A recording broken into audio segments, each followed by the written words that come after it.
I'll start, I guess, because I've never heard this. I've heard lots of Luke's other stuff before, and it's kind of along the same line of his dark humor, though, because there's always humor in it.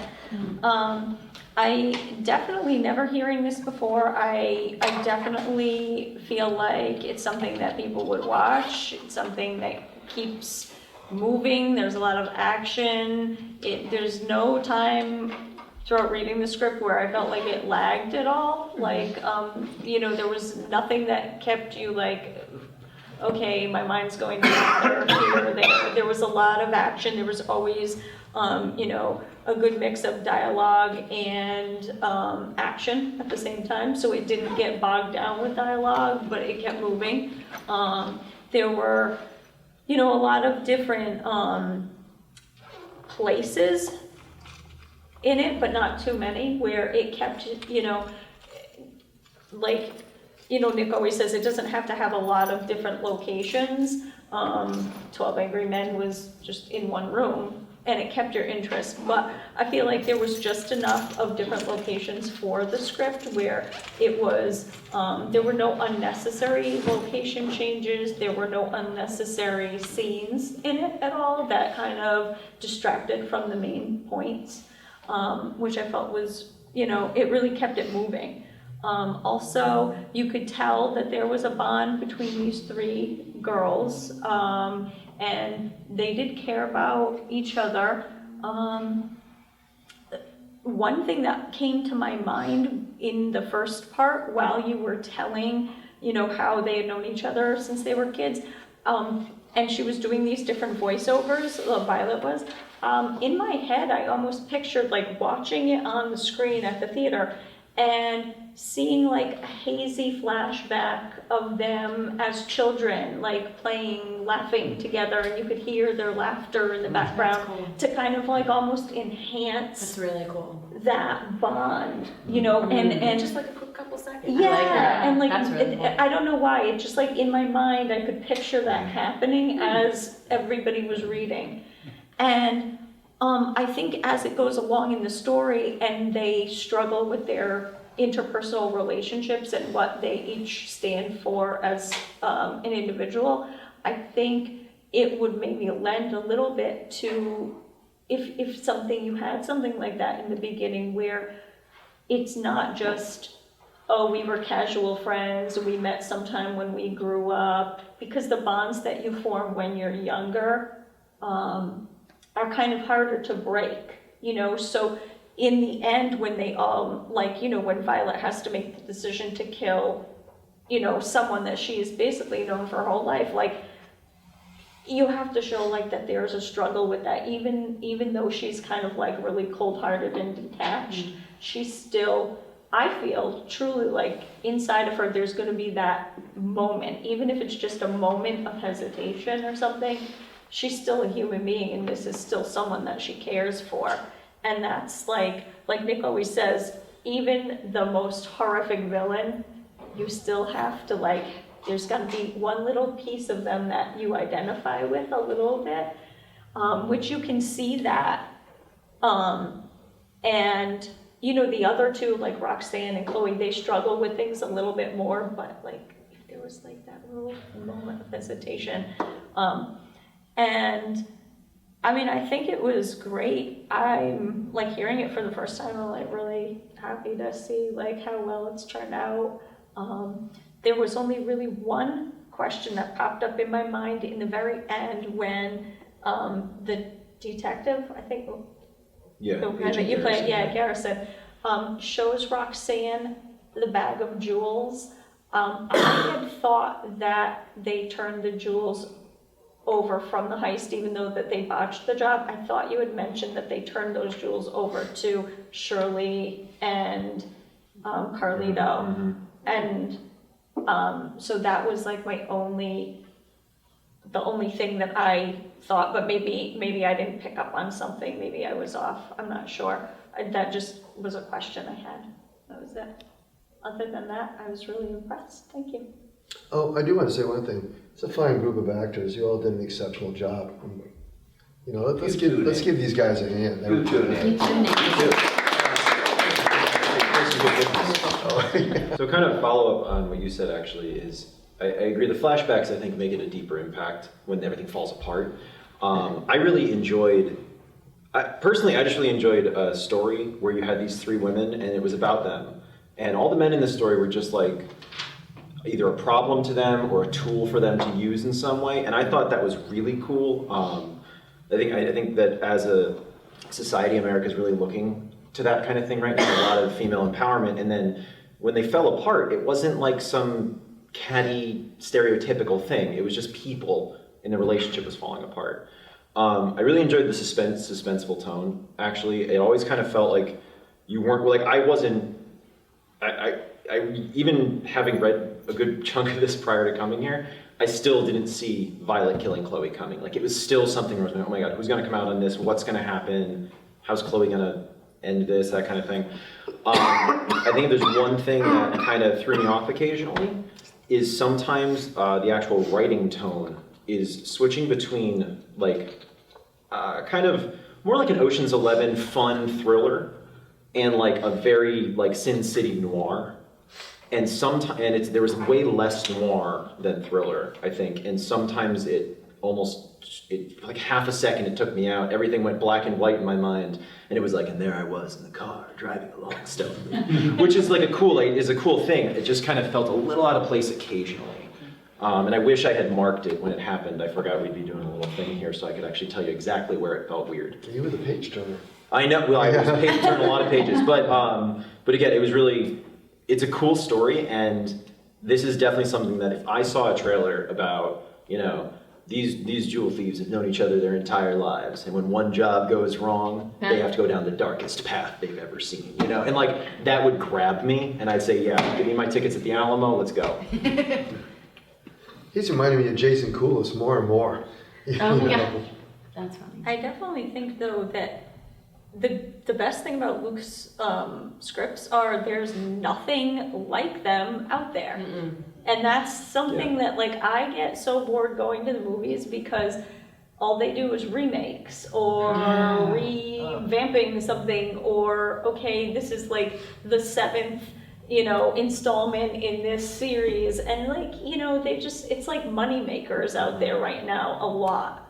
Yeah, this is very, very different. And Luke's always written things that are really kind of catching, and like a lot of people really love like the CSI and all this kind of stuff is really popular on TV still, but it's like, it's kind of like that, but it's definitely not like that. And that's where I think people will definitely go to watch something like this because yeah, there's really nothing out there like it, and we need fresh stuff out there.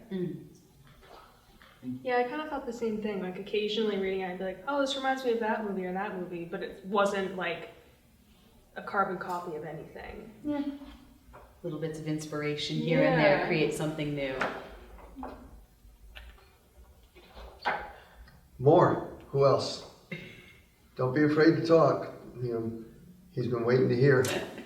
Well, I'm kind of going to repeat what you said. I do like the dynamic between the three leads and how they're so different, but they like mesh together really well. It's like a three-pronged yin and yang type of thing. And I really enjoy Violet's like spinning out of control, how it's like very sort of slow at first and then it just gets quicker and quicker and she like starts losing her grip on reality and like what's okay and what's not. And sort of just like loses humanity near the end where like she's concerned about her shopping spree and like looking in the mirror and Chloe's like, hey, we're killing people now and that's not cool. It's fine. It's fine. It's too much. I pictured Violet like at the beginning, like she always has like some sort of makeup on, but I picture like her lipstick getting more aggressive as the movie progresses, like going from maybe some gloss to like a red and then like she's wearing red with lip liner, and then she's just got black lipstick on at the end. like I don't know. I just saw her Moving lips. lipstick, her lipstick just going more and more aggressive, like her behavior. I don't know, because I am makeup obsessed, and I Eyeliner could go I like that totally- too. It could go like deeper yes. and deeper. yeah, I see a morphing of badass into like no returning from it. I would never want to know this girl. I fucking hate her. Like I do. Well, obviously I have personal feelings against her. You That's what killed she did me, to but like I just. Out of all the characters, I've been reading Luke's script on this for a long time, and there's like no surprises, and I've read it over and over and over again. But she always gives me the same level of anger. Violet. I just like what's And I agree with the makeup. It's almost like a maturity of the character. Because when they're jewel thieves, they're like out having fun. Like there's no danger involved. Yeah, what's and that? then like by the end, it's like, oh no, she's like an assassin. This is not good. Yeah, so like my appreciation too in this film is I'm a huge fan in both entertainment and life of any comedic relief, because let's face it, we all need it. We all need to, no matter what we're going through in our lives, receive some sort of relief at some point, some way, somehow through humor. We need to laugh and we need to smile. And something Luke's always really consistent with and careful with is that he sprinkles that in his films. And I mean, to top, what's his name from Sunset Ridge Hooligans? Which one? The McDonald's That boy. was Whitfield. He's got a different character in one of his other films. And this gas man just, I don't know what it is. He's so endearing and precious and adorable, and you just want to hug him, but you can't because you'll get sprayed.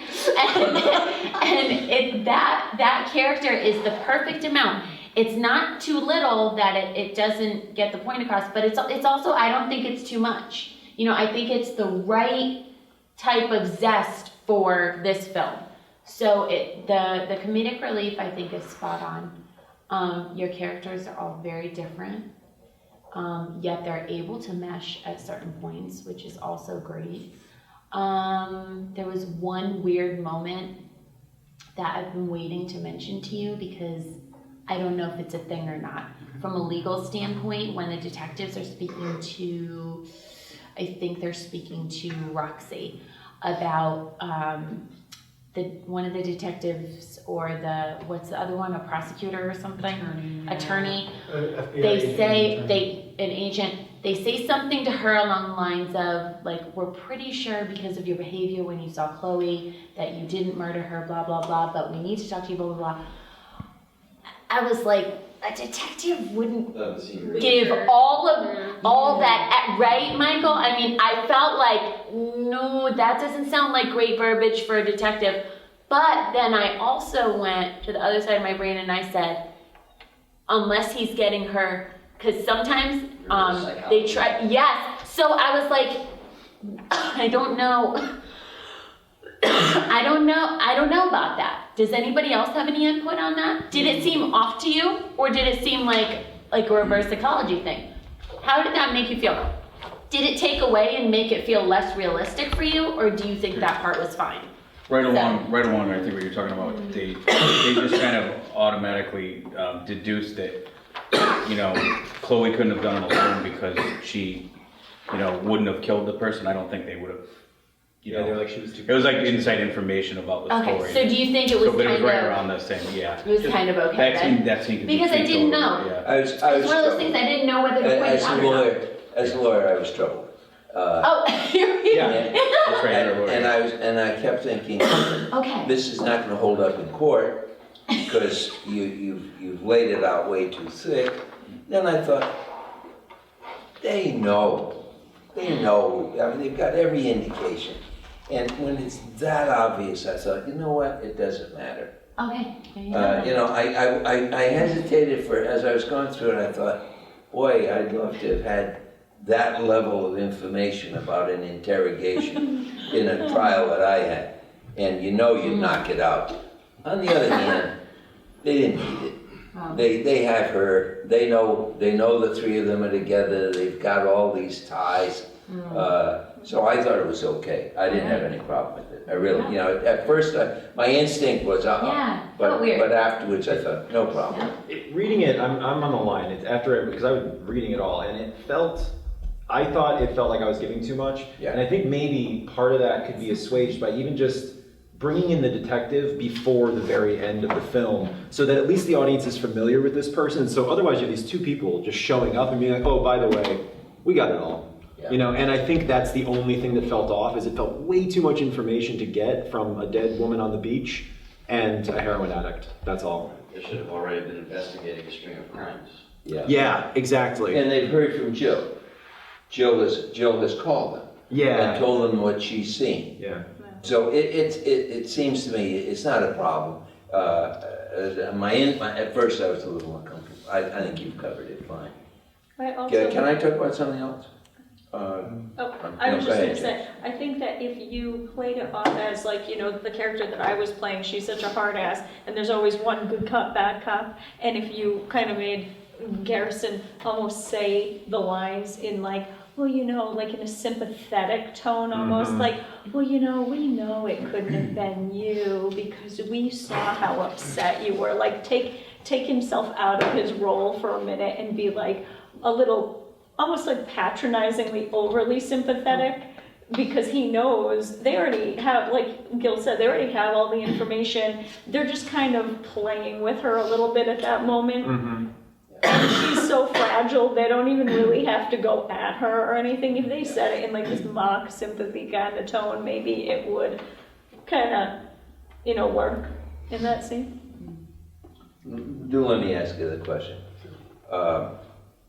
When I first heard the story a long time ago, I thought, oh, this is kind of odd, kidney snatching. That doesn't make sense. And you put it together in a pretty convincing way, and I want to join with the things that Jesse's observed. Certainly, every page is good. There's not a bad page in the story. I mean, it just reads well. All of it does. I'm uncomfortable with the casualness of the idea that we're going to be able to remove a guy's kidneys and he's going to stay alive. I mean, there's something so fantastic about it, that the idea that, yeah, let's try it, you know, let's try it. Right. They never get training. You know, I haven't had any real training about it, and is it really that easy?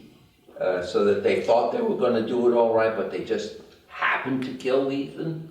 It seemed, no, again, it's a wonderful idea. It's creative and different and unlike anything else we've ever seen.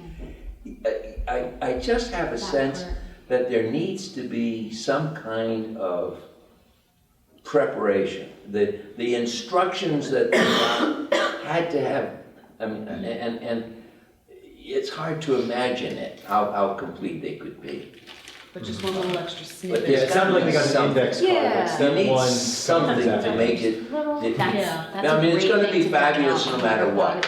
No one is gonna take Really it good. casually. It's film noir, and you're gonna know there's something really weird about this. And this is kind of Something weird's gonna happen. This is kind of unbelievable, but there's gotta be something a little bit more. Now, I thought, okay, the first thing that Carlito says, we've got instructions for you. And they're gonna read these instructions. It just seems to me it's gotta be, now, when Chloe does it, you have a sense, okay, maybe, I mean, but as I said, that's, except for that, which is still kind of sticks, and it makes it almost comical to me that they're gonna do this with the kidneys. Oh my God, you're killing people, oh, what a surprise. I mean, I'm gonna take out your kidney. I think I'll do it all right, you know, I think you'll be fine afterwards. I just want one of your kidneys. And I'm gonna, it just, there is, I think it's a fine idea. I don't know how you can make it more fit in easier. if it doesn't, it doesn't. It's film noir and you're gonna make the most of it and you say, okay. If you could, if there's some way to do it, I think that would be welcome. You could probably get some comedy in there with the debate before they even do it. And Yeah. We're only taking one, you know? Yeah. You know, to offshoot of that, the one spot, like character-wise, that I wanted a little more of was when we meet Carlito. Really, when we get to the kidney portion, the original meeting is like, okay, this is the guy that's running the jewel operation, cool. When we get to the part where they're like, yeah, no, you screwed up, now you gotta cut out kidneys. I felt, even when Shirley came into the room, I felt like the most dangerous person in that room was still Violet. And I feel like we need to feel like Carlito and Shirley are truly somebody that can force her to do something. And it felt like she was doing it because like, oh, Shirley's my mentor, of course I'll do whatever she wants. Instead she'd be like, well, no, I gotta do this because I remember when I was 14 and Shirley was helping me out, and I watched her blow a guy's head off. You know, I feel like there needs to be danger in that room. Yeah, like even just mentioning Shirley earlier, even just in passing or something. Ominously. Like, Yeah, 'cause she like a little bit came out of nowhere. Yeah. Luann, you look like you have something to say. Well, I was just thinking, because I thought the same thing about how would somebody so easily want to cut out a kidney, except that because he has so much of the humor mixed in, I thought you could make the whole thing you could believe that in a dark, like a kind of a dark comedy. I think if you went that route, that would be more believable, that it would actually, that they would do that. But I think maybe, and if you wanted to maybe keep it more serious, I agree with it. Carlito needs to have something a little bit more serious on them. And I would want to see her struggle with doing it. And not just, okay, we're going to cut a kidney, because who would just do that so quickly? But I kind of like the idea of just having it be a dark comedy, because I loved the comic relief I loved all the YMCA and the gas stuff. I thought that was perfect. I loved all that. So maybe you could go that route, that it's kind of these women, thinking it's, kind of funny to cut out someone's kidney. But definitely you would have to have Chloe in on it from the beginning, I think, because I don't know if it's believable for those two to be cutting out a kidney. It was very Benny Hill, very quick. Yeah. Well, I mean, as a nurse, I will tell you, it is extremely difficult to remove someone's kidney. You're not just getting away with it with a scalpel, and it does not come out easily. Ooh. And No. Doesn't this usually involve a tub full of ice too in the hotel room? yeah, you gotta put it on ice right away. But it's not because it's over here, but you can't go in that way. You gotta go in this way, move organs around and stuff to get at it. So, a lot of people.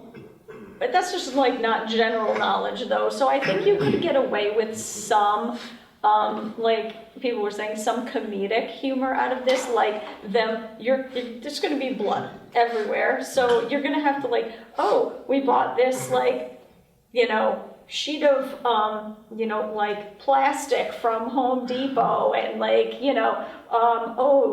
we've got like oven mitts on or something. Oh It's my or gloves, Well, no, but like a big blue You tarp know, and like, yellow dish gloves. yeah, like something like that.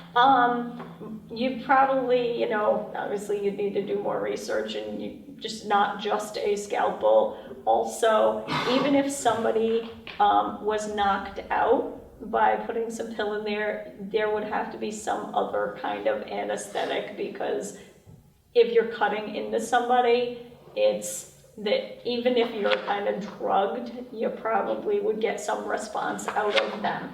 Unless you explain away that by saying that the pill not only knocks them out, Or but it temporarily paralyzes them or them, something like which that. adds to they could still be totally in pain and very awake when it's happening, which makes it much darker Right. that they're being so haphazard about doing it. That's a really black comedy. I was frankly a little bit concerned that the more you go into it, the harder it becomes. In a way, leaving it the way you have Yeah. has, I'm just gonna have to suspend my belief. Right. At least you're gonna spend an hour cutting It's this kid. Right, film right. noir, because if I try to make it, I'm afraid if you try to make it in any way realistic, or even to introduce the comedy, it's gonna be awfully easy to just make it farce. And the rest of it is not farce. Right. The story is not farce. I've all seen something alluding to organ, you know, black market organ stuff. They don't really get into a lot of the semantics of it either. And like Gil was saying, they kind of just, they allude to it, and then the next thing you know, somebody's walking with a cooler or something. They don't really get into the whole thing. I think, like, if you just kind of maybe made it, like, alluded to it, but like then cut to something else, and then the next scene would be like maybe having the plastic down and like, you know, some other things around. Maybe you could explain it away, like, you know, yes, it didn't go well, but they had tried. Yeah, leave the room out of it and have Yeah. people show up to Chloe with the car, and he's in a bag in the trunk, and they're like, we killed him. Yeah. Like, help us, you know? Something went wrong, oops. Yeah, because then Yeah. then you go full disbelief. Okay, he was in the hotel room, now he's dead. We don't even, It's okay. and maybe that's a good idea, like, where you don't even really need to explain what happened. Because, I mean, no matter what they do, no matter what their actions are, the result is still gonna be the same. There's no way that these two people are going to harvest an organ and it's going to turn out well. So I don't know that you really even need to see it. Yeah, I mean, Yeah, you got a lot here to work with, Luke, and so you just figure out how you want to do it. You know, the suggestions, the comments have been terrific. And remember what Peter Filardi says, in the end, as the author, you are the authority. So you come up with, you know, I think you had terrific suggestions, some things you can make adjustments here. And, you know, remember one thing in Pulp Fiction, the way they handled the adrenaline thing with, you know, and they did that so fast and in such a zany way, every one of us accepted it. You know, so, Yeah, even though it probably kills him. yeah. There's one thing I wanted to say. Like Jen, I've read this a few times, and I've Yeah. told Luke, I wanted to see, and he actually liked my suggestion, but I wanted to see what you guys thought, but I wanted to see more of an explanation of how she got dark, so I was telling him I had a suggestion that maybe she gets cut in front of her friends on the roller derby team, like you see, like a flashback of, That's and it really, because it would add to the menacing, you know. That's pretty good. You know, Because she's got some demons, but like, right. what's really triggering And them? when she watched that on TV, so what it was is it's like twice the sore subject when she gets caught in front of the girl who's now got a flourishing career. So I was, you know, and that could show why she's dark, you know. So, Did Gil tell you to say that? Gil told me, yeah, I thought so. yeah, he told me to leave the room. That's awful good, man. Yeah, because I mean, as it stands, I'm fully convinced that she's driven by the money. I mean, I am fully convinced that she's like, nope, I'm in this, I want millions of dollars, I'm good. So if you left it that way, I'm still convinced of why she's doing this. But opening some old wounds that we've seen could be nice. Because it might suggest that had she been, made it in roller derby, she would have just been kind of a bad person, but not gone to that extent, you know, Right. so. I do love Is you. there really that much more money in organ theft than there is from jewel heists? I mean, what's, We'd have to research that one, right? Dark web. I mean, Dark Actually, web. I said that about, yeah, but but you always go for like 50 grand, and I think there's a lot less risk and danger in jewel heist than there is in it's, organ. yeah, it is something. Which I think is why if Carlito and Shirley feel more dangerous, it gives them a reason to take that risk. Yeah. Because it felt like it read like they were being forced to do Or maybe you it, but can I wasn't lower convinced the they were price forced because to. of a rare blood type, some Rh negative Sure. blood type that makes that Yeah. specific organ from that specific Right. person more valuable. Yeah, because it's a really cool Interesting, idea. I so love the whole interesting. story. It's very cool. What was great is you also have like a really good visual on like, you have this vision of everything, all your descriptions, like so often some scripts don't have as much action clear in between, and you have a clear vision. All the montages were very descriptive, like I had a clear vision of everything in my head. There was very little that I had to really use any imagination for, because it was right there. I was given a nice clear thing, and you know, then of course when the actors get up and can actually put it into action, then other stuff will come alive, but there was already such a strong vision. Like, Yeah, the fact that you can write three female characters well. saw everything so clearly. Nice meeting everybody. Yeah, Like you said, all the montages, it was just like, I could see it all happening, and in the rooms, and just the, Oh, yeah, yeah. Everyone had depth. Yep. The montages I thought were cool because there were a lot of montages, like 3 or 4. That I always envisioned that being way that works too. Did they overdo the montage? No, I don't think it was over. No, I didn't say that. She actually said that. I think that the parts you had that you had, No it was problem. okay to have. If you did like one montage and then never another one, it loses that That you've not. noir-y theme. Yeah. You know, so I think a bunch of them worked. I wouldn't go more than we did. But maybe with the flashback, maybe adjust a little bit. But they help show a lot of story, you understand what's happening without having to pull it out, you know, you can just be like, this all happened, we don't need to talk about it, you just see, you get it, you got it, awesome. Explaining it. Thank you. Cool. It always seems like more time has passed. Oh. Really, I appreciate everything you all did.